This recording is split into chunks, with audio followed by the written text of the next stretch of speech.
Hey, welcome to Mondays with Mitch. I hope you had a fantastic weekend.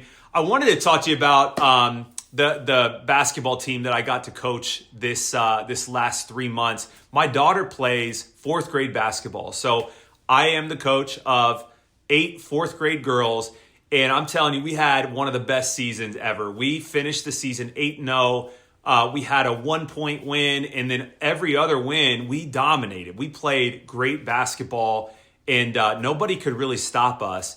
We get to the tournament, we win our first 2 games, and we make it to the championship game.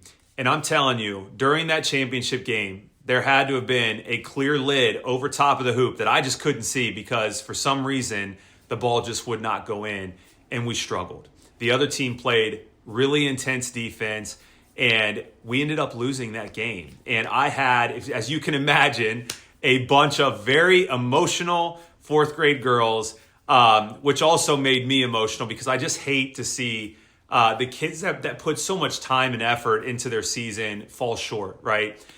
But there's an important lesson to learn from something like this, and not just for them, but for everybody.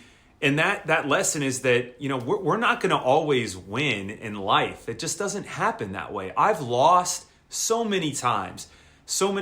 But what's been amazing is that every time I've lost, I always look at it as a way that I can grow and get better.